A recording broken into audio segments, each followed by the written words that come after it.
мындан ары 1300-1700 мектеп куруш үчүн өлкөгө дагы жок дегенде 3,5 миллиард доллар керек дегенди түшүндүрөт да. Мейли экономист бол, мейли юрист бол, мейли врач бол, мейли ким болбо. Англис, IT дилде өзүнүн компетенцияң болуш керек болот. IT-ни билиш керек болот. Демек сиздер анда бул эмнени билдирет? Биз жаштарга андан аркасында дагы өздөрү мындай билим алып кете турган жолдогу ачып берип жатабыз да, анткени башкалардын оозун карап, билбейм, Россиядан же Америкадан жардам сурабай эле өзүбүз менен өзүбүз акырындан 21-кылымдын талабына ылайык мектептерди куруп кете берели. Рахмат.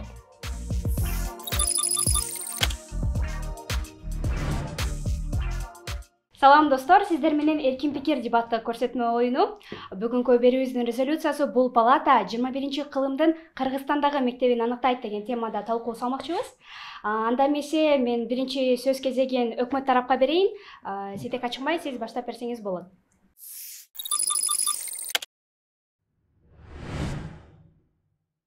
Рахмат, Мадина. Өкмөт башчы катары эмесе биз 21-кылымда кыргыз мектептери, кыргыз билим берүүсү кандай болуш керек деген жаатта мындай сөз кылалы.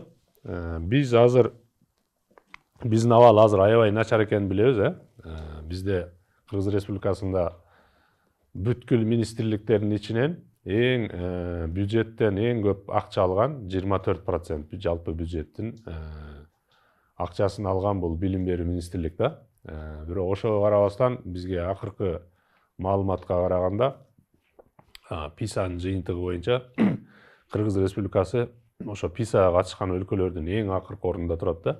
10 бала мисалы бир текстче жомок окуй турган болсо, ошонун 8-и, 7,5-8-и мындай окуган жомогу эмне жөнүндө экенин түшүнбөйт экен да.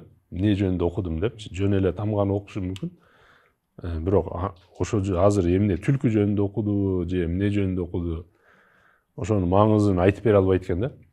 Бул деген өтө чоң трагедия. Ошон үчүн 21-кылымда бул бир проблема да. 21-кылымда өзгөчө биз азыр дүйнөнүн локомотиви болбосок дагы ошол жок дегенде дүйнөлүк кайсы чөйрө болбосун конкуренцияга катыша алган, туруштук бере алган, ошол кайсы жерде болбосун өзүн ориентациялап алып кете алган сапаттуу окуучуларды, студенттерди биз чыгарышыбыз керек деп ойлойм да. Ошол жаатта бизге азыр реформалар керек. Ошол реформа катары азыр бир нече этаптан турушу мүмкүн, бирок жакын арада чукул кыла турган нерсе бул оюмча мектеп ачам деген, университет ачам деген, же болбосо тил курстарды ачам деген, же бала бакча ачам деген, кыргыздын билимине көңүл бурам деген ушундай ниети түз, мүмкүнчүлүгү бар, акчасы бар адамдар болсо, ошолорго лицензияны бир жуманын ичинде бере тургандай кылып жеңилдетип коюуну биз азыр сунуштап атабыз да. Ушуну жогорку кеңеш кабыл алып берсе депчи, урматтуу оппоненттер. Анан экинчиси бул ваучердик системаны кошсокпу депчи. Анан бул эмне үчүн бизге керек дегенде, бул нерселер азыркы этап катарычы. Анан кийин үчүнчүсү баса мен айтып кетем деген, бул англис тилди бардык бакчалардан баштап мектептерге чейин терең окутулушуна мүмкүнчүлүк түзүп, өзгөчө TOEFL центрлерди, бизде азыр 2300 мектеп бар, 2300 мектепке чейин TOEFL центрлерди ачып англис тилиненчи. Анан биз Америка элчилиги менен сүйлөшүп, мындан ары Америка бизге билим берүү жаатында берип жүргөн жардамын көбүнчө ушул жака адрестүү берсе деп ойлойбуз да. Америкадан 2300 волонтерду чакырсак дейбиз. 2300 волонтер англис тили боюнча келип, ошол ар бир мектептин TOEFL центр түзүп, биздин окуучуларды 1 класстан баштап 11 класска чейин TOEFL эмне экенин, TOEFLдан кантип жогорку баллды алса болот, TOEFL'нун структурасы эмне экенин, эмне үчүн TOEFL маанилүүлүгү экенин мындан ары көңүл буруп алып кетсе деп ойлойбуз да. Ошон үчүн азыр жок эле дегенде муну азыркы этапта ушул 3 нерсе өтө маанилүү деп атабыз. Биринчиси да токтолуп кетейин. Биринчисинде азыр өзүңөр билесиңер 100 бала болсо 100 баланын азыр 76сы бала бакчага барбайт экен баса. 7 жашка чейинки балдарчы. 24 эле бала бакчага барат экен. Бул деген нерсе лицензия алыш абдан кыйын экен да. Мисалы бала бакча ачыш үчүн өзүнүн шарттары бар, техникалык шарттары менен бизде коррупция аябай өнүгүп тур дагы айтат экен. Дуал 3 метрден жогору болуш керек деген шарты бар экен. Биринчиси. Анан экинчиси бул аренда калса болбойт экен.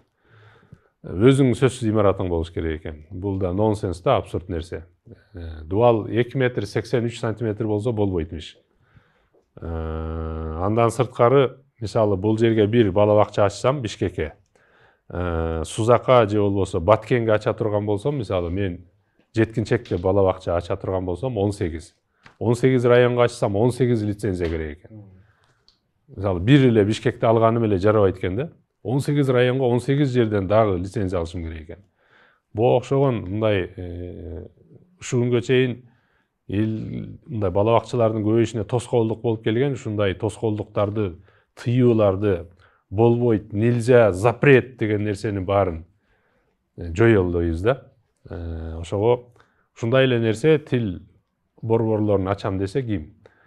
Өзгөндө же болбосо ат башыда айталы бирөө Манас инглиз тил жана жапон тил изилдөө курстарын ачам десе, булар деле оңой эле бир жуманын ичинде эле билим берүү министрлигине эле кат жөнөтүп, ачып атабыз деп эле бир жуманын ичинде уруксатты алып, анан баштай бере тургандай кылалы дейбиз да. Ошонун эсеби менен бакчалардын да санын көбөйтөлү дейбиз, мектептердин санын көбөйтөлү дейбиз. Анткени 2300 мектеп деп атабыз, бирок чынында идеалдуусу бизге азыр жок дегенде 4000 мектеп керек экен да. Демек бизге азыр 1700 мектеп жетпейт республика боюнчачы. Бир мектепти куруш үчүн заманбап мектепти азыркы эсеп менен кеминде 2 миллион доллар кетет экен.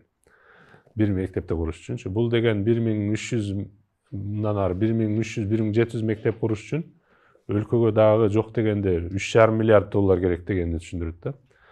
Биздин бюджет өзү болгону 570 миллион азыр. Көбөйгөндөгүсү билим берүүгө бөлүнгөнчү. 370 миллион 3,5 миллиард долларды биз бюджет өлкө таба албайт биринчиден. Таба алган күндө дагы 1700 мектепти курсак деле биз ал жерге кайра эле биз 85 миңдей мугалимди жалдашыбыз керек болот экен. Ар бир мугалимге кайра 30 миңден айына айлык берип 12 ай бою бага турган болсок, бизге бюджетке дагы кошумча 1,5 миллиард доллардай жылына түшөт экен да. Мектеп деген бул алтын эмес, мындай эле коюп кое бергендей. 3 жыл сайын аны кайра эле ремонтуна акча бөлүнүш керек болот, китептерди көбөйтүш керек болот. Ошентип бул мамлекеттин өзүнүн башына үйүп алган жүк болот экен дагы. Ошон үчүн мектеп ачам дегендерге, бакча ачам дегендерге, баягындай окуу борборлорун ачам дегендерге, вуз, жогорку окуу жайларды ачам дегендерге мына лицензияны бир жумада эле бере тургандай кылып, билим берүү жаатында жаңы окуу жайларды, жаңы бакчаларды көбөйтөлү дейбиз да. Бул биринчилердин эң маанилүүсү деп ойлойм. Анан калганын дагы мени кошумчалап, бул жакта Айпери айым дагы айтып кетет деп ойлойм. Биринчи өкмөт башчысынын спикерине ыраазычылык билдиребиз. Анда эмесе кийинки өзүнүн пикирин билдирүү максатында оппозиция спикерине сөздү берсек. Саламатсыздарбы? Мен дагы ыраазычылык билдирем. Бүгүн мындай жакшы бир мүмкүнчүлүк болуш керек, анткени ошо пикирлерди айтканга, пикирлерди жеткиргенге. Тема дагы мен ойлойм абдан жакшы экен, кызыктуу экен. 21-кылымдагы Кыргыз Республикасындагы мектеп билим берүүсү, мектепке билим берүү. Ол өтө кызыктуу, анткени азыр Кыргызстанда 1 миллион 200 миң окуучу десек, 7 миллион кишинин 1 миллион 200 миңи мектепте отурат. 1 миллион 200 миң кишинин 11 жылдан кийинки тагдыры. 2028-жылы Кыргызстанда мектепке барган окуучулардын саны пикке жетет деп мурунку министрдин статистикасы берилген. мына ошол жерде берилгенде көрүнүп атат. Демек ошол кезге келгенде азыркыдан мына азыр Сейтеге айткандагыдай да баягы нагрузка мындан да көп. Мына айтып атпайсызбы, идеалдуу карасак 4000 мектеп керек деп. Бирок бүгүнкү азыркы учурда айтылган нерселер булар 4000 мектеп ачылган нерселерин айтылды. Мен экинчи тарабын айтайын деп атам. Ошол ичиндеги эмне болуш керек? Мисалы үчүн биз предположим дейли, мектептер салынды. Кандайдыр бир деңгээлде Кыргызстан ушунчалык бурный темп менен өнүктү. Же болбосо мында жеке секторлар дейли, башка тармактар менен мектептер салынды дейли. Бирок 21-кылымдын мектеп билим берүүсүндө кандай болуш керек? Эң негизги бул жерде компетенция. Балдар алып чыга турган мектеп. Мына жакынкы эле мына киносунда тартылып атат Жапар агайдын мисалы үчүн кичинекей шарты жок мектептеги билимдин деңгээли. Бир билимдин сапатын көтөрүш үчүн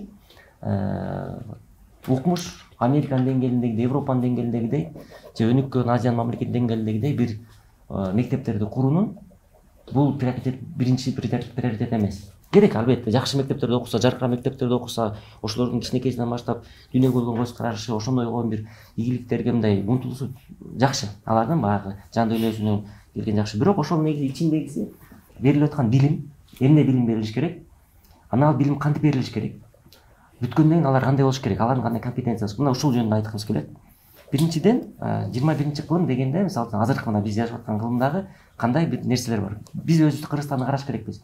Биринчи чындык, Кыргызстан дүйнө Кыргызстандан чоң. Биз муну мойнубузга алыш керекпиз. Дүйнө илимий техникалык жактан да Кыргызстандан чоң, калкынын саны боюнча да Кыргызстандан чоң, мүмкүнчүлүктөрү боюнча да Кыргызстандан чоң, бүт тармагынан караганда ой жүгүртүү, чабыты боюнча да Кыргызстандан чоң.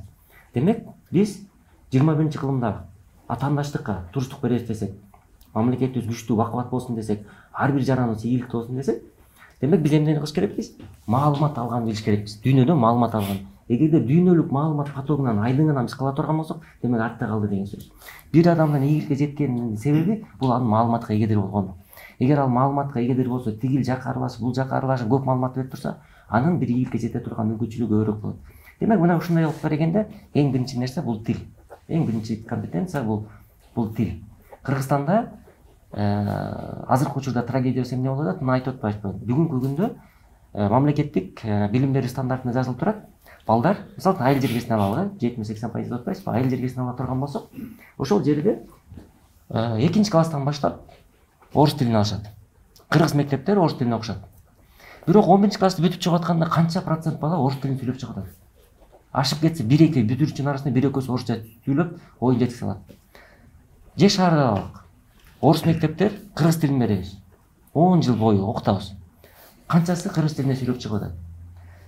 Үчүнчүсү, бүт мектептерде англис тили берилет. Англис тилин берип атабыз. Мына 5-класстан баштап жумашына 5 жолдон келет англис тили. Азыркы учурда. Бирок канчасы англис тилинде сүйлөп чыгып атат? Кайра келип университеттен окуп, анан кайра ошол 11 жыл кыргызча орусча окуп келген балдарды кайра университетке алып келип алып, орус группа, кыргыз группа кылып бөлүп, анан англис тилинде сабак бере албай, эгерде ушунча жыл ошончо тилге көңүл бурсак, эмнеге англис тилинде же орус тилинде же кыргыз тилинде сабак бере албай атабыз? Кайра бөлүп атабыз аларды. Мисалы үчүн англис тилин билген балдар англис тилдүү вуздарга кетип атат, билбеген балдар орус тилин билген орус тилдүү группаларга кетип атат, кыргыз тилдүүлөр кыргыз тилдүү кетип атат. Мен ойлойм, мына ушуну 21-кылымда Кыргызстандын мектептеги бул өзгөрүш керек.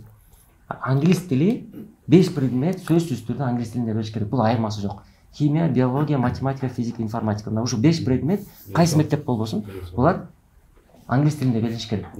Ошондо булар 11-класс бүтүп атканда келгенде автоматтык түрдө университеттер дагы англис тилинде билим берген деңгээлде болуш керек. Алар келип кайра белгилүү бир предметтерди, мейли жок дегенде 30% болсун, предметтерин бериле турган предметтердин 30% англис тилинде болсун. Ошондо жанагы Кыргызстан 10 жылдын ичинде 3 тилге, айтып атпайбыз бизде конституцияда жазылган 2 тил бар, анан англис тили. Мына англис тилин кошолуп биз. Англис тилин кошсок биз 3 тил. Бул менен биз маалымат кылабыз. Эң жок дегенде биз билимибизди кыйрата албасак дагы ошолор англис тилдүү источниктерге жетет, булактарга. Ошо булактар менен өнүгөт. Экинчиси, мына азыркы биз дагы бир чын белемде, бул илимий технология өнүгүү деңгээли. Технология ушунчалык өнүгүп атат, азыркы учурда дагы бир 10 жылдан кийин IT специальность деген бул өзүнчө специальность болбой калат. Мейли экономист бол, мейли юрист бол, мейли врач бол, мейли ким болбо. IT дилинде өзүнүн компетенцияң болуш керек болот. IT-ни билиш керек болот. Демек STEM. IT эле эмес, STEM багытында келчи. Science, Technology, Engineering, Maths деп коет. Бул баягы наука, илим, технология, инженерия, математика. Мына IT-нин баш атында, түбүндө, нускасында мына ушул нерселер турат. Башка да илим, техникалык прогресс. Мисалы үчүн, ушул STEM-ди окутууну кардиналдуу өзгөртүш керекпиз. Технологияны окутууну өзгөртүш керекпиз. Бул мектеп окуучуларыбыз ошонун баарын билип чыккыдай болуш керек. Үчүнчү компетенция. Мына азыркы учурдагы биздин трагедиябыз, балдарды барабыз, мында soft skills. Балдар айдатма. 90% балдар айдатма. Үйүнө мотивация берип чыгарат, мектепте мотивация берет, башка жактан алат. Бирок ошондо деле баягы бизде Кыргызстанда мындай болуп калды. Диплом менен аттестатты алуу бул баягы мыйзам ченемдүү көрүнүш катары эле карап калды да. Обязательно барышым керек, ана жакта жүрүшүм керек. Баягы максат диплом, аттестат алуу. Ушундай көрүшөт да. Эптеп барып кирип диплом алып кой, эптеп барып кирип аттестат алып кой. Мына ушундай да. Андай эмес. Бул андан чыгыш керек. Билим бул анын өмүр бою бага турган инструменти. Мына ошондогудай бир посыл болуш керек, ошондогудай акцент болуш керек окутуп атканда. Демек, балдарда андай акцент беришти эмне кылыш керек? Soft skills кириш керекпиз. Soft skills бул эмне? Жөнөкөй көндүмдөр. Жашоого керектүү көндүмдөр. Бул эмне? Коммуникативдик билимдер. Бул жанагындай тайм менеджмент, убакытты пайдалана алуу, максат кое алуу, критикалык ой жүгүртүү, чыгармачыл ой жүгүртүү. Мына ушундай нерселер булар кичинекей кезинен баштап мектепте берилиш керек. Бала курска жазылбаш керек. Бул ошолорго баягы жан дүйнөсүнө бул салыныш керек. Ошону мугалимдер бериш керек. Мына ошол нерсе болсо, ал лидер болот, ал өнүгөт. Ал мугалимдин баягы канчалык компетентти карабайт. Мугалимде керек болсо окутат ал. Ошочо суроолору менен, кызыгуусу менен, китеби эски болсо чыгат. Мына кээде көрүп атпайбыз, парадокс болуп атпайбы? Те глубинкадан чыгат айылда. Укмуш мектептерден деле, аябай укмуш деп кыйналат. Таанымдуу мектептерден деле кем калышпаган балдар те айылдан чыгып атат. Эмнеге? Алардын китептери анчалык эме эмес. Мектепте ошончолук шикарный эмес. Же болбосо алардын мугалимдери эң күчтүүлөрүн барып жыйнап алып барган жок. Ал жерде ошол баланын өзүнүн табиятта салынган, өзүнүн soft skills, лидерский жөндөмдүүлүгү бар. А бирок көпчүлүктө ал жок да. А көпчүлүккө биз аны бериш керекпиз. Ошолор алар шыктан тура турган сабактарды бериш керекпиз. Алардын көздөрүн ачыш керекпиз. Мына азыркы учурда ошол, мисалы үчүн роботтор менен биз конкуренция кылабыз дей турган болсок, кайсы? Бул soft skills, биздин чыгармачыл ой жүгүртүүбүз. Биз чыгармачыл, мына азыркы учурда 57 триллионго жетти. Нематериальный активы. Бул жанагы ошол эле Uber болсун, Microsoft болсун, Apple ушундай сыяктуу компаниялар материалдык эмес, алардын компьютери, тиги турган машинасы, зданиялар эмес. Алардын акыл эмгеги менен тапкан патенттери, ноу-хауларын жалпы көлөмү 57 триллионго жетти. Бул Америка менен Кытайдын экономикасын кошкондогу акча. Экөөнүн экономикасын акчаны кошкон акча ошол компаниялардын материалдык эмес активдери. Демек бул эмне? Бул акылдан келип чыккан нерсе. Аны кимдер жасап атат? Ошончолук критикалык ой жүгүртүп алгандар, чыгармачыл ой жүгүртүп алган адамдар чыгарып атат. Демек мына ушул компетенциясы. Төртүнчү компетенция бул эмне? Төртүнчү компетенция бул глобалдык билимдер. Глобалдык билимдер. Мына ошо глобалдык билим айтып атпайсыз, Кыргызстан дүйнө Кыргызстандан чоң деп. Демек бул глобалдык. Анан бешинчи компетенция кыскартып айта турган болсок, бул биз мектеп окуучуларын кичинекейден баштап Кыргызстанга пайдалуу жарангыл тарбиялаш керекпиз. Бул эмне? Бул мыйзам сактоо, бул жана правовой культура деп атпайсызбы? Мыйзам маданияттуулугу. Бул саясий маданияттуулук, бул экономикалык маданияттуулук. Мына ушул сыяктуу нерселерди биз алар бериш керекпиз. Алар маданияттуу болуш керек. Алар ошону билиш керек, кичинекейсинен баштап айдатма болбош керек, бирөөнүн жетегине кирип өз пикири болуш керек. Мына ошондогудай нерселерди берсек, албетте мына Чыңгыз Айтматов акыркы сөзү менен бүтүргүм келет. Чыңгыз Айтматовдон бир жакшы бар, адамдын эң чоң достоинствосы дейт бул дүйнөдөгү жеткен адам затынан. Бул совесть дейт, абир. Мына ошол алтынчы нерсе менен ошого бириктирмекмин. Бир пайдалуу жаран дегенде жанагындай манаяттар менен кошо ыйман. Ыйман дегенде бул абир. Мына абирдүү адамдарда. Мына ушундай 5 компетенция кылсак, мен ойлойм, Кыргызстан мектеп балдары мектеп бүткөндөн кийин Кыргызстанга дагы өзүнө дагы пайдалуу бир инсандар болушмак. Оппозициянын биринчи спикерине ыраазычылык билдиребиз, андан кийин кийинки сөздү өкмөттүн экинчи спикерине берсек. Сизге берилген убакыт 8 мүнөт. Рахмат. Бүгүн биз ошол Кыргызстанга керектүү жана актуалдуу теманын үстүндө талкуу жүргүзүп атабыз. Анан кийин бизден оппоненттер жакшы идеяларды сунуштап кетти. Андан кийин эми биз негизинен айта турган болсок, азыркы учурда Кыргызстандын эмеси абалы кандай деңгээлде турат? Биз мен өзүм дагы мектепте окуп жаткан мисалдар менен салыштыра кетейин. Биринчиден ошол мектепке барганда көпчүлүк мындай убакыттарда биз мындай пайдалуу билимдерди ала албай жатабыз да. Анткени эгерде жана жашоодо керектүү болобу, пайдасы кандай дегенди алсак, анда көпчүлүктө мисалы алган илимдер жана билимдер биздин жашообузга кереги деле жок да.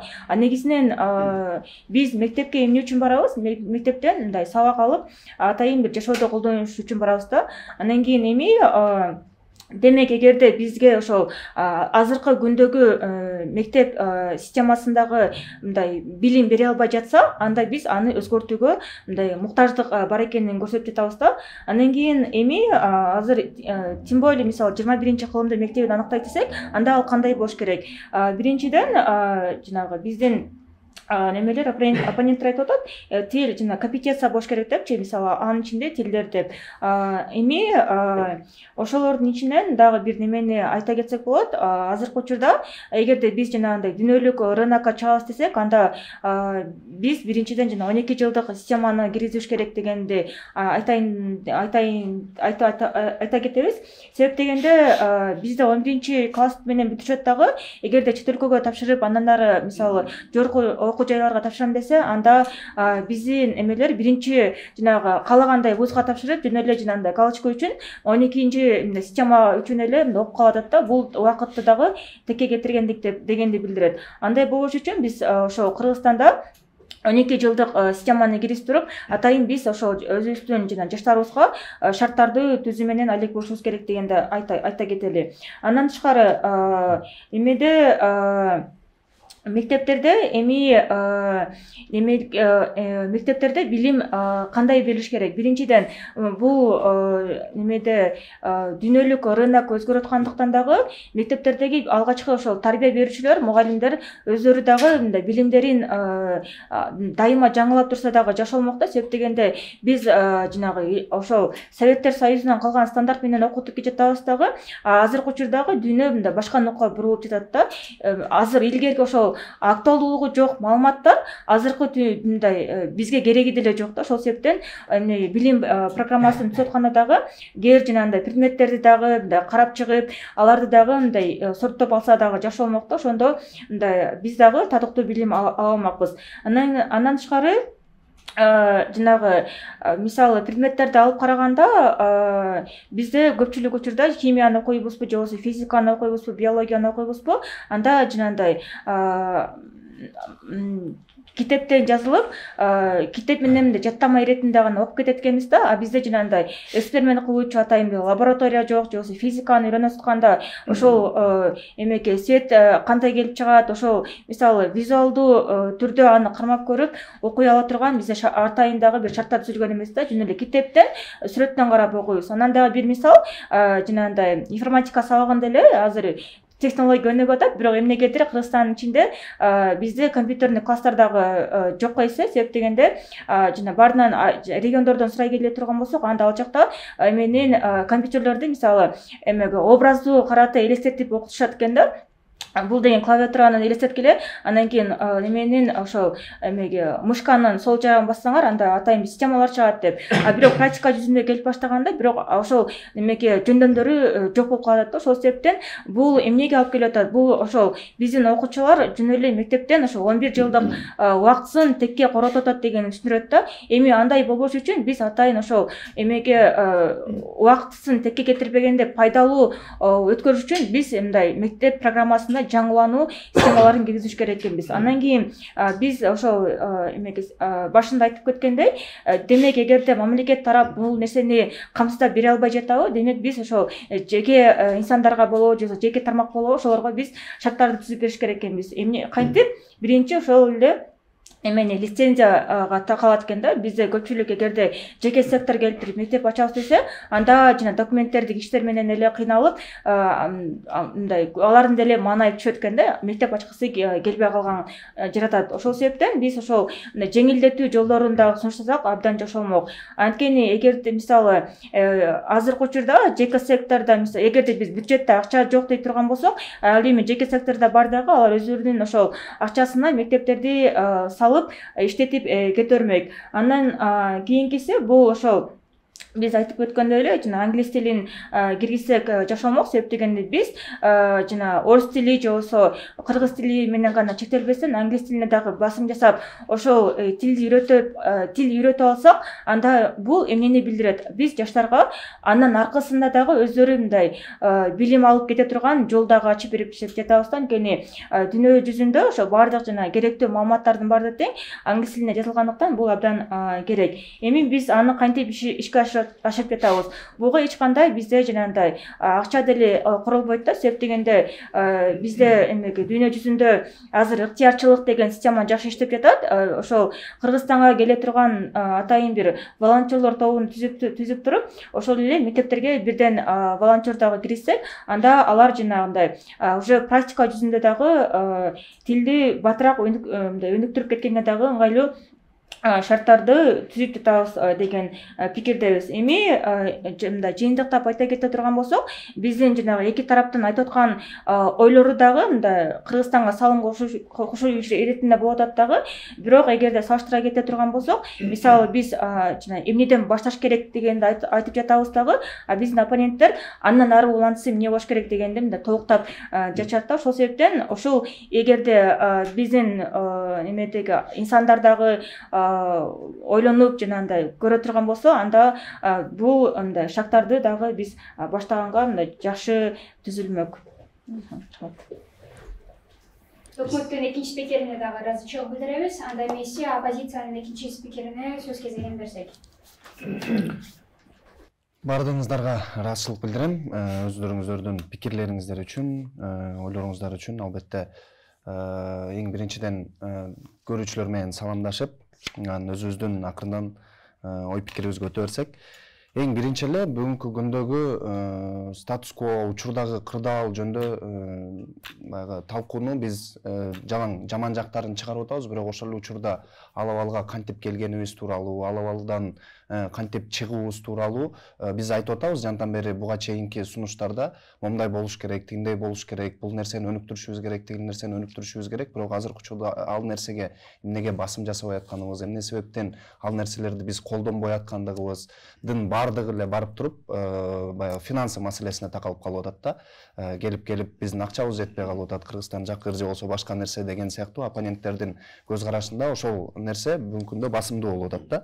Эми эң биринчи мен сөзүмдө азыркы айтылган нерселерден эмес, жалпы статус кводон баштагым келип атат да. Бүгүнкү күндө кыргыз мектептери эмне себептен талапка жооп бербей атат? Себеби бардыгы буга чейинки айтылган албетте эски формат болуп атат да. Советтерде орунан калган мектеп, ошол эле советтерде орунан калган билим берүү системасы болуп атат. Ал система бүгүнкү күндө билим берүүгө же болбосо окуучулардын билим берүүгө болгон умтулуусун өөрчүтүүгө эмес, көбүн эсе социалдаштырууга багытталган да. Сен эртеңки күнү жашоодо билбейм башка бирөө менен тил табышып кетишиң же болбосо негизи эле экини кошсоң 4 болорун, же Айшанын 2 алмасы бар, анан тиги Бектур ага 2 алма алып келди, жалпы экөөнүн алмасы канча болуп калды деген мындай жөнөкөй түшүнүктөр менен балдарды өстүрүп коюп атабыз дагы. Алар ал алманы көчөдөн таап жегенди биз үйрөтпөй элебиз да. Андан кийинки нерсе болсо бул ишеним менен кооптуулук маселеси да. Бүгүнкү күндө азыркыга чейин биз көрүп атабыз, жеке эле Кыргызстанда эмес, бул Америка өлкөлөрүндө деле болобу, биз ошол мактап аткан, суктанып аткан же болбосо тиги Россия өлкөлөрүндө деле болобу, баягы дедовщина маселеси, ар бир балдардын ошол кайсы бир психологиялык травмасынын негизинде же болбосо ошол эле социалдык алардын абалынын негизинде бирөөсү келип башка бирөөнү өстөмдүк кылгандыгы же болбосо ошол эле учурда бир психологиялык травмалардын негизинде келип бир баланын эле алып келип ошол өзүнүн классташтарын же болбосо мугалимин аткылап салып аткандыгынын бардыгы чындыгында бул кандай десем эң биринчиден эске алына турган көйгөйлөр да. Ошондон дагы балдардын бүгүнкү күндө Кыргызстанда эмнеге армиядан качып атышат, ошол эле сыяктуу мектептен дагы качып же болбосо мектеп бул жаман жер экенин, мектеп билбейм бир түрмө катары кабыл алынып калгандагы негизде болуп атат да. Ошол мектепке мен барганда бүгүнкү күндө мен андан билим алып эртеңки күнү нан таап жеп же болбосо андан ары үй бүлөмдү багып негизи эле жашоомдо ошону мен улантып кетем деген түшүнүк эмес. Сен ошого милдеттүүсүң, сен ошол жака барышың керек, сен ал жакка барып туруп бир белгилүү жыйынтыкка келе албай келдиңби, сени билбейм бурчка тургузуп коюп же болбосо эки алганың үчүн үйдөн ар кандай ур токмокторду жеген нерсенин баардыгы бүгүнкү күндө окуучунун ичиндеги умтулуусун өөрчүтүп эмес, тескерисинче ошол окууга болгон жек көрүүсүн өөрчүтүп атат да. Андан кийинки нерсе эмне болуп атат? Бул ийкемдүү методиканын жоктугу да. Анан буларга эми кантип деген нерсени дагы азыр айтып кетем. Мен биякта тарапташым айткан нерселердин эми ошол баягы 5 багыттама берип атпайбы? Ошол багыттамалардын негизиндечи. Эң негизгиси ошо ийкемдүү методиканын жоктугу, бул биздин тарап оппоненттер айтып кеткендей 12 жылдык методика деп атат да, бирок ошонун 12 жылдык системага өтүшүбүз керек депчи. Негизинен мен кантип баштайт дегенге, бүгүнкү күндө эң биринчи азыркы учурдагы биз эски архитектуралык негизи эле имараттардан башташыбыз керек. Ар бир окуучунун чыгармачыл ой жүгүртүүсүн, критикалык ой жүгүртүүсүн ошол биз белгилүү бир рамкага коюп койгонубузда болуп атат да. Негизи эле мындан кийинки курула турган мектептерди билбейм, абалдык негизде болобу же башкача ар бир кабинеттерде бүгүнкү күндө окуу үчүн атайын эме бир орун, маектешүү үчүн атайын бир орун, жөн эле ар бир жерде бул биология классы, бул химия классы, бул кыргыз тил классы эмес, ошол сен талкуулаша турган же болбосо айлана чөйрө менен карым катнаш түзө турган, билбейм, негизи эле жашоодо ресурстар, бүгүнкү күндө билбейм электр энергиясын биз кайдан алып атабыз, ошол мектеп негизи эле кантип иштеп атат. Эми ошол жерден жана айтып атпадым беле, биз бүгүнкү күндө эки алма, Айшанын эки алмасы менен Бектурдун эки алмасы деген мисалдар эмес, бүгүнкү күндө мектепке математикалык ошол жөн баягы эсептерди берип атканда болобу, математикалык мисалдарды берип атканда болобу, ошол сен электр энергиясын колдонуп аткандың же болбосо күндүн энергиясы менен азыркы учурдагы мындай электр энергиясына альтернатива болуп аткан ошо күндүн энергиясы, шамалдын энергиясы деген нерселерди салыштырып берүү менен биз дагы да ал балдарга кичинекей чагынан эле андан башка нерселер бар экенин, сен көрүп билип аткандан, сен жеп аткан ошол алмадан башка нерселер бар экенин, реалдуулук андай башталбаарын көргөзүп берсек, ал окуучуларды биз дагы да жөнөкөй эле билбейм, ошол электр энергиясы деп атпайбызбы? Ошол нерсени биз эгерде окуучуга башынан көргөзсөк, ошол электр энергиясы кайдан табылып атканын, андан кийин аны кантип колдонулуп аткандыгын, ошол нерсени биз кантип өнүктүрсөк болот, башка нерсени кантип чыгарсак болот, кенедейинен башташыбыз керек деп атабыз да. Эми бул жака албетте мындай айта берсек, бунун баарын айтып коюш оңой да, бирок акырындан ошол кадамдарды таштап баштап атканда эң негизгиси бул билбейм жок эле дегенде бир 10 жылды талап кылат да Кыргызстан үчүнчү. Эми мен ошол башчым айтып кеткен нерселерге токтоло турган болсок, бул тил маселеси дегенде жыйынтыктап айтканда биз негизи эле чет өлкөлөрдү, билбейм батыш өлкөлөрүн болобу, ар дайым романтизациялап келебиз да. Аларда билбейм билим берүү сумдук же болбосо жашоо шарты сумдук, билим неме ошол эле окутуп аткан кандай десем айлык маянасы дейбизби же бир системасын айтабызбы, дайыма романтизациялап келебиз, өзүбүздү дайыма басынтып келебиз да. Биздин билбейм колубуздан эч нерсе келбейт, биздин эч нерсени кыла албайбыз депчи. Ошолорго умтулуу менен биз эң негизги баягы кыргыздардын иденттүүлүгүн унутуп коебуз да дайымачы. Кыргыздардын маданиятына, кыргыздардын тилине эмне себептен бүгүнкү күндө биз айтып аткан көйгөйлөр келип чыгып атат. Англис тилин 11 жыл окутуп атасың, орус тилин 11 жыл окутуп атасың. Андан кийин эмнеге курстарга муктаждык келип чыгып атат ал жактан? Себеби биз өзүнүн маданиятын, өзүнүн тилин сыйлаганды үйрөтпөгөндүгүбүз үчүн алар башкалардыкын да сыйлагысы келбей эле да бүгүнкү күндө. Ортодо арсар алып сен окуучуну калтырып коюп атасың. Сен орус тили окуйсуң, кыргыз тили окуйсуң, сага мына могул нерселер. Бирок анын ичинен сага эмнеси маанилүү экенин, кайсынысы керек болорун, кайсынысы сен эртең күнү турсаң койгузарын биз түшүндүрмө бербей элебиз да ал окуучуларгачы. Эң биринчи бүгүнкү күндө ошол 12 жылдык мисалы система болобу, 11 жылдык система болобу, эң башында сен өзүңдүн бүгүнкү күндө кыргыз тилиң бар экенин, өзүңдүн бир маданиятың бар экенин, ошол нерсени баалашың керек экенин, ошол нерсе бүгүнкү күндө сени башка элдерден, башка улуттардан, башка мамлекеттерден өзгөчөлөп турган нерсе экенин көргөзсөк, андан кийин біз башкаларга сый көргөзгөндү үйрөнө баштайбыз да.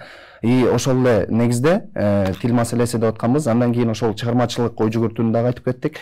Эми жалпылап айтканда эми ошол негизи эле 21-кылымдын мектеби деп атканда биз ар бир окуучуга өзүнө мүмкүнчүлүк беришибиз керек да. Анан биздин оппоненттер айтып аткан эң негизги нерселер бүгүнкү күндө курстар же болбосо баягы англис тилин өөрчүтүү деген нерселер бул второстепенный, мындайча айтканда кийинки кылына турчу нерселер да. Бүгүнкү күндө биз качан эгерде 21-кылымдын биз айтып аткан идеалдуу мектептерин кура алсак, анда бул оппоненттер айтып аткан курстарга же болбосо башка жактан келген нерселерге бизде муктаждык калбайт да. Ошол эле билбейм, Аскар Салымбековдун бүгүнкү күндө мектептери, университеттерин көрүп атабыз, ал жактан чыккан кадрларды көрүп атабыз. Биз чет элдик келген ыктыярчылардын жардамы жок эле. Бүгүнкү күндө биз англис тилди өзүбүздүн маданиятыбыздын негизде окутуп үйрөтө аларыбызды көрүп атабыз. Ал бизге жөнөкөй эле күнүмдүк буга чейин көрүп келаткан эле мисал болуп атат. Андан көрө ошондой кыргыздын өзүнүн эле билбейм Аскар Салымбековго окшогон кишилерин колдоп коелу, ошолорго лицензияны бергенге эле өөрчүтүп багыттама берип коелу. Башкалардын оозун карап билбейм Россиядан же Америкадан жардам сурабай эле өзүбүз менен өзүбүз акырындан 21-кылымдын талабына ылайык мектептерди куруп кете берели. Рахмат. Оппозициянын дагы экинчи спикерине ыраазычылык билдирмекчибиз. Анда эмесе өкмөт тараптан 10 секундалык суроо берүү мүмкүнчүлүгү бар. Мен суроо эмес, мен негизи дискуссияны эми баштайлы деп ойлоп атам да. Ошондой кылалы. Негизи рахмат Жомарт мырзага дагы, Амангелди мырзага дагы.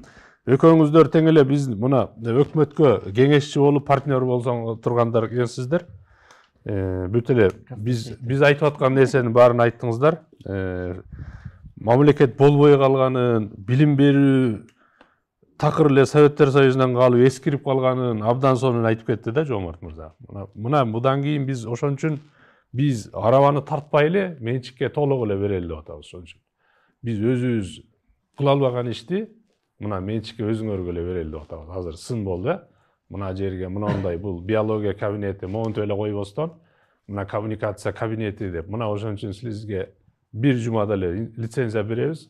Ушу идеалдуу мектепти көрсөтүп сиз идеалдуу жатак немеде бакчаларды ачып, идеалдуу вуздарды өзүңүздөр ачып, мына деп туруп Кыргыз Республикасын дүйнөнү тааныткыла, мына мүмкүнчүлүктү толук берели деп атабыз да. Ошондой кылалы деп атабыз. Бул анан кийин америкалыктардын көзүн карабай эле, мына өзүңүздүн эле кыргыздардын эле мугалимдерди дагы алып келип, каалаганыңыздай кылып, TOEFL центр ачасызбы, ачпайсызбы, мына менчик мектепке каалагандай кылып, америкалыктардын көзүн карабай эле ошол жерге мектептерди ачып, өзүңүз идеалдуу англис тилди үйрөткөн мектептерди ачып берсеңиз болот. Мына биз ошону мүмкүнчүлүк берели деп атабыз. Бирок ошол эле учурда биз сөзсүз түрдө ар бир мектепке, эгер 4000 мектеп боло турган болсо, 4000 мектепке TOEFL центрди биз ачып берели деп атабыз. Америка бизге, Жаңы Зеландия, Англия бизге көп стипендия программаларды берип атат. Биз мисалы ошого кошумча биз суранабыз. Бул өлкөлөрдөн ар бир мектепке бирден волонтер келип, ошол жерге ачсын. Бирок биз айтып атабыз. Ушу америкалыктын эле оозун карап, ушуга жалдырап, биз жаманбыз деп айтпагыла деп айтат. Биз улуу элбиз, кыйын элбиз дейбиз. Бирок мына олардын да кылганын, мына Америка ойлоп табаткан Ford'ду, Жапан ойлоп табаткан Toyota'ны, мына Англия ойлоп табаткан Range Rover'лерди карап койгула. Анан ошол учурда мына Москвичти карап койгула. Мына улуу эл, улуу Советтер Союзу эмнени чыгара алды? Мына улуу эмес Жапан, улуу эмес Америка чирип калган, мына бузулуп калган батыштын чыгарган мына телефондорун, интернетин, Facebook'ун карагыла. Деп туруп өзүңөр мына салыштырып көргүлө. Мына каалаганыңар ушу Facebook'ту тандап, каалаганыңар ушундай Toyota'лардын деңгээлиндеги мектептерди кургула деп биз ошон үчүн тоскоолдук кылбастан, дубалыңар 3 метр экен дебестен, ошон үчүн менчикти каалагандай кылгыла деп ошого биз берели деп атабыз. Мамлекеттик мектептер дагы, мамлекеттик вуздар дагы калат сөзсүз. Тетирисинен менчик мектептер көбөйгөн сайын, азыр бир класста 50дөн бала окуп атат. 50 эмес, бир класста ошондо мектептер көбөйө турган болсо, мамлекеттик мектептерде бир класста ошондо 20дан бала калат. 20дан бала калат, 30'у менчиктерге кетсин. Мүмкүнчүлүгү барлар. Анан кийин окуй албаган, акчасы жоктор мамлекеттик мектептерде окусун. Мамлекет ошолорго стипендияларды беребиз биз. Мамлекет бир балага биз 80 000 сомдон стипендия берели деп атабыз керек болсо. Мугалимдердин айлыгын 180 000 сомго көтөрүп салалы деп атабыз. Ошондо менчик мектептер каалаганын бере берсин. Кааласа 12 000 сомго окутсун. Кааласа 60 000ге. Бирок мамлекеттик мектептерге дагы биз айтып атабыз. Мугалимдердин айлыгын келечекте бюджет көбөйсө, мына ошолор. Себеби менчик мектептер да бюджетке акча төлөйт келечекте, бюджет көбөйөт. Ошонун эсебинен мамлекеттик мугалимдердин дагы айлыгын азыр айтып аткандай көтөрөлү деп атабыз. Разычылык беребиз бул тарапка. Анелиза Вазирова тараптан. Биринчиден чоң рахмат, жакшы ойлор айтылды негизинен. Биз жана башында айтып аткандагыдай баягы радикалдуу эмес, конструктивдүү оппозиция болуп атабыз. Анткени пикирлер негизинен баягы өкмөттүн берген пикирлерине эмес кошулабыз. Болгондо ошолорго кошумчаларды бердик. Мен өзүмдүн коллегам дагы кесиптешимде айткандагыдай мен ойлойм, анткени ошол жана биз айтпадык кандай компетенциялар керек деп. Ошол компетенцияларга көбүрөөк акцент бар. Анткени биз баягы акчанын жоктугу, зданиянын салынганын карабаш керекпиз, аны күтпөш керекпиз. Бир тарабынан жанагындай жеке сектордун потенциалын тартканга аракет кылыш керек дагы, экинчи жактан азыркы турган мектептердин, азыркы турган жогорку жайлардын компетенция берүү форматын өзгөртүш керекпиз. Жана айтып аткандагыдай ошо тил, илимий техникалык прогресске барыш үчүн биз балдар баш эмне үчүн бизде көбүнчө гуманитардык багыттарды тандашат, анткени тигилерди түшүнө албай атат балдарыбыз. Ошол берилген эмес. Мына азыр өкмөт тараптан абдан жакшы айтылды, мисалы салыштыруу иретинде, мисалы ошол эле Москвич менен Toyota'ны, Range Rover'ы салыштырып көрөлү да. Бул биздин баягы билим алуу деңгээлибиздин, дүйнөгө көз карашыбыздын көрсөткүчү показатели бул, чынын айтканда. Бул кичинекей бир 2-3 машина салыштыруу эмес, бул артында терең философия жатат. Демек, эгер ошолорго жеткилебиз дей турган болсок, биз андай алардын компетенциясын өзгөртүш керекпиз. Мисалы үчүн ошол эле жана айтып аткандыз, кыргыздар көрсөттү, биз кыла алат экенбиз. Биз айтып атпайбызбы, биз кыйын элбиз. Манасты жаратып ошону миңдеген жылдар алып жүрө турган болсок, ошол баягы памятка жазбай алып жүрө турган болсок, биздин ошол памятыбыз күчтүү. Башка элдер ана памятыбыз, акылыбыз күчтүү деген сөз. Демек, ошол акылды башка нерсе колдонолук. Баягы куруу нерселерге мындай тигиндей биз улуу эмес, улуулугубузду иш менен далилдейлик. Аны үчүн эмне керек? Ил менен далилдеш үчүн эмне керек? Мисалы үчүн мына эжекелер далилдеп атат, бизге дүйнөгө чыгып кетип, вакциналар чыккан, вакциналарды муздаткычы жок ташыса болот экен деген ишти иштеп аткан, бул биздин эжебиз. Чет мамлекетте отуруп иштеп атат. Ошол балдарды, мисалы алардан 1-2 чыгып атпайбы, бул көрсөтүп атат. Демек, бизден чыкса болот экен андайларды. Ошол билимдерди жайылталык. Мисалы STEM деп едик, Science, Technology, Engineering, Maths. Мына ушуларды жайылталык. Баягыдай эле кол эмгек сабагын жок кылыш керек. Az технологиядан ошо технология сабагы таптакыр башка өзгөрүш керек. 3 эле нерсени берели, жок деген эме, 5 нерсе айттым, жок деген 3 нерсени. Тилин берелик, STEMди берелик, анан жанагы инсандык өнүк курстарын берелик, өзүнчө ишенимди берелик. Мына ошол нерсени берсек, мен ойлойм, бул жакын арада кыргыздарды таптакыр бир башкача формацияга өткөрсөк болот. Бул бардык нерсе мындай да, акчадан же болбосо бир зданиядан же башка нерседен көз каранды эмес. Болгону биздин акылыбызда турат. Эгер биз ошо акылыбызды мындай бир күндө өзгөртө алсак, биз бир күндө өнүгөбүз. 10 жылда өзгөртсөк, 10 жылда өнүгөбүз. 1000 жылда өзгөртсөк, 1000 жылда өнүгөбүз. Бул ошо акылыбызда турган нерсе.